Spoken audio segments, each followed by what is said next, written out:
I'm not a huge Snapchat guy, but I've had it since high school. It's mostly for keeping streaks alive with friends and seeing what people are up to. I probably have about 200 people on my list, a mix of old classmates and a few randoms I've added over the years. I live in a decent-sized city, so I'm used to seeing different faces, but this one was different. It was a Tuesday night. I was just scrolling through stories before bed. My phone buzzed. It was a new friend request from a girl. I didn't recognize the name, but her profile picture was a high-quality selfie of a really attractive girl with dark hair and a piercing gaze. She had a few recent My Story posts, which were mostly aesthetic shots of coffee shops and city skylines. They looked legit. No weird spam links, just normal stuff. I figured she must have been a friend of a friend and added her back. The next morning, I got a snap from her. It was a selfie with the caption, "Good morning, handsome." I was a little surprised, but figured maybe she knew me from somewhere I couldn't place. I took a quick selfie and sent it back with a simple, "Hey." Over the next few days, we started a back-and-forth conversation, mostly through snaps and a few text chats on the app. She was funny, smart, and we seemed to have a lot in common. She worked as a graphic designer downtown, and we talked about our favorite bands and places to eat. It was all very normal. On Friday, she suggested we meet up for coffee. I was a little nervous, but excited. She sent me a location pin to a small, trendy cafe I knew near my apartment. We agreed to meet at 7 p.m. That evening, I put on a decent shirt and drove over, texting her I was on my way. She texted back that she was running a little late but would be there soon. I found a table and waited. After about 15 minutes, I checked my phone. No new texts. I opened Snapchat and saw she had sent me a snap. It was a picture of the cafe from across the street. The caption read, "I see you." I looked up, scanning the faces in the cafe and on the sidewalk outside, but didn't see anyone who looked like her. I texted her, "Where are you?" She replied instantly, "In the car. Can you come out here for a second?" A knot of unease tightened in my stomach. The location pin had been for the cafe, not a car. I walked outside, looking up and down the street. It was a little busy, but I still didn't see a car that seemed to be waiting. I texted her again, "What car are you in?" The response was a video snap. It was a shaky, low-quality video of the cafe's storefront. The camera was zoomed in on a window, and through the reflection, I could see a blurred shape in the back of a dark sedan. A text overlay on the video said, "The one with the tinted windows. Get in the back." My blood ran cold. The snap was sent from inside the car, but the location pin was still on the cafe itself. The timing was off. I replied, "I'm not getting in a stranger's car," and started to walk away from the cafe toward my own car. As I did, another snap came through. This one was a selfie, but her face was distorted, stretched and warped by one of Snapchat's filters. The text on the screen simply said, "Come on, don't you trust me?" I broke into a run, fumbling for my keys. I got in my car, locked the doors, and sped away, my heart pounding in my chest. I didn't get any more snaps from her that night. When I got home, I immediately blocked and reported the profile. But a few weeks later, I found out the photos were of a popular influencer. Her account had been hacked a month ago, and a bunch of her followers were getting weird, late-night snaps. They were all told to meet at different locations. Most of them didn't show up, but one guy did, and he never came back.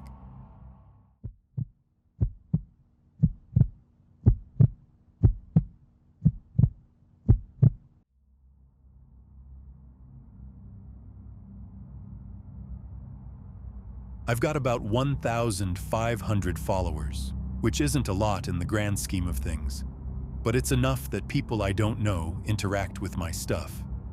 I mostly do dance trends and comedy skits with my friends. My account is public, so anyone can see my videos, and I'm used to getting weird comments. It's just part of the deal. But a few months ago, one account started to stand out. His profile was completely empty. No profile picture, no videos, no bio. He just had a follower count of 2 and was following about 500 people, including me. His comments were always on my videos that showed the front of my house. My first video where he commented was a dance trend with my best friend right in front of our porch. His comment just said, "Nice moves." A few days later, I posted another one and he commented, "Looks like fun." It was a little unsettling, but I just wrote it off as a random guy being weird. I deleted the comments and kept my account public. Then, he started sending me direct messages. The first one was just, "Hey." I ignored it. A few minutes later, he sent another one. "I love your energy. You're so pretty." I was a little annoyed, but figured he'd stop if I didn't reply. But he didn't. He sent another message. "Maybe I could join your next dance video, LOL." That's when I finally blocked him. I didn't want the likes or the followers anymore. It just felt creepy. I thought that would be the end of it. A few weeks later, I was home alone one evening. My parents were out, and I was just chilling on the couch, watching TV. I just posted a new TikTok with my friend from my front porch again, a simple transition trend. A few minutes after it went live, my phone buzzed. It was a message from an account I didn't recognize. The message was a video of my front porch, recorded from a car parked across the street. The car's headlights were off, and the video was dark and shaky. The text overlay on the video said, "I thought you blocked me." My heart stopped. I immediately dropped my phone and ran to the window. I pulled back the curtains just enough to peek out. I saw a dark sedan parked under the streetlight across the road. The windows were too dark to see inside, but the car was definitely there. I ran to the back of the house, grabbed my phone, and called my friend. I told her what was happening, and she told me to stay on the phone with her while she called the police. While I was on the phone, I heard a sound from outside. It was a loud thud, like something heavy hitting the front door. I froze, holding my breath. I heard it again. "He's at the door," I whispered into the phone. My heart was pounding. I knew I couldn't stay in the living room. I had to get to my car and get out. I slowly crept to the front door, looking out the peephole. I could see the vague shape of a person standing on the porch, but it was too dark to make out any details. I quickly grabbed my keys and ran for the back door. As I was fumbling with the lock, I heard a loud crack from the front of the house. He was breaking the glass.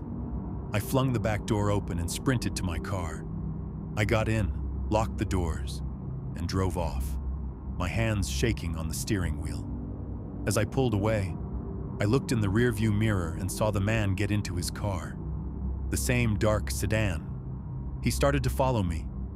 I drove erratically, making turns I knew would get me lost in the neighborhood, trying to lose him.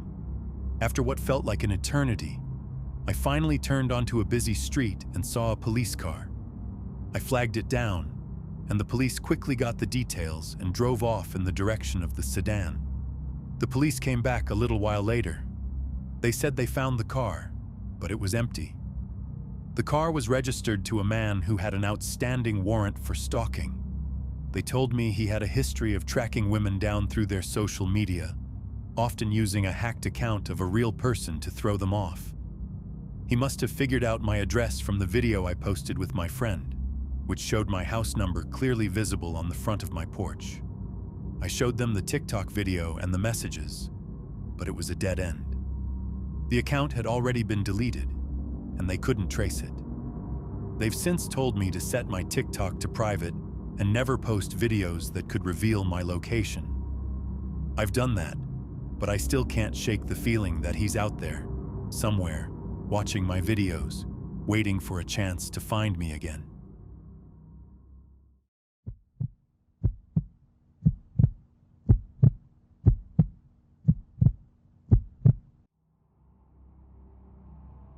I'm a huge music guy.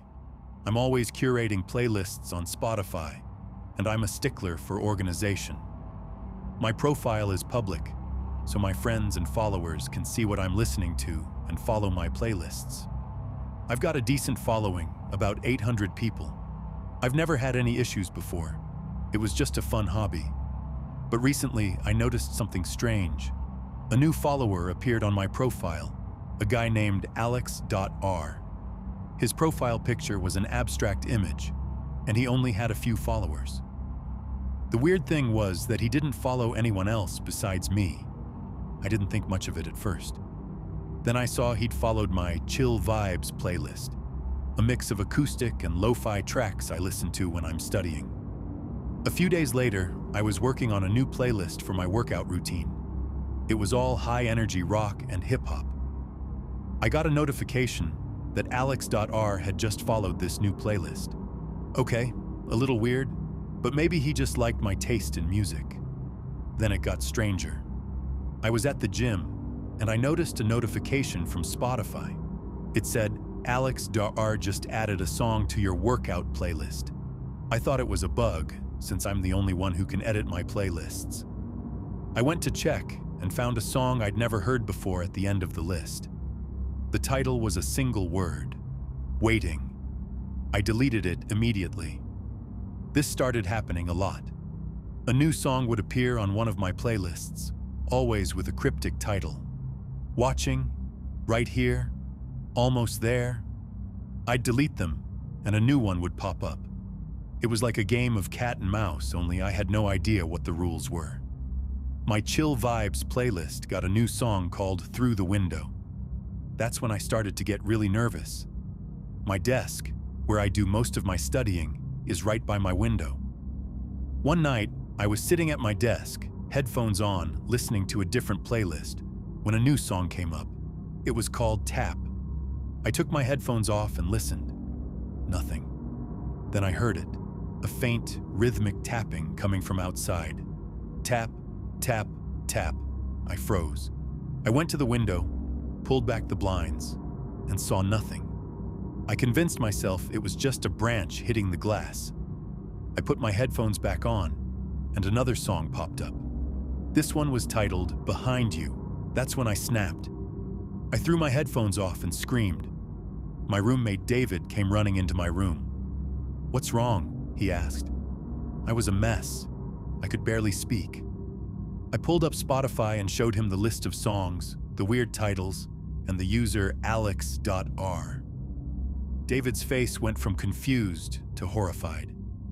"Dude," he said, "you know the Spotify API lets you see the location of a user who adds a song, right? Not their exact address, but the general area. We can try to see where these songs are being added from." We pulled out his laptop and found a program that accessed the API. We ran a search for the user Alex.R. The results came back immediately. The location was traced to a few hundred feet from our apartment. It was a general area, but it was close enough to send a shiver down my spine. We immediately called the police. I showed them the Spotify account, the playlist, and the songs. I explained the tapping and the creepy song titles. The police told us they couldn't do much with an untraceable username and an empty profile, but they promised to patrol the neighborhood more often. The next morning, I checked my Spotify. Alex.R was gone. I'd been blocked. It was a small victory, but it didn't feel like a win. I haven't heard the tapping since, but I've also made sure to keep my windows locked and my blinds closed at night. I also set all my playlists to private. I can't shake the feeling that he's still out there, somewhere, making a new playlist.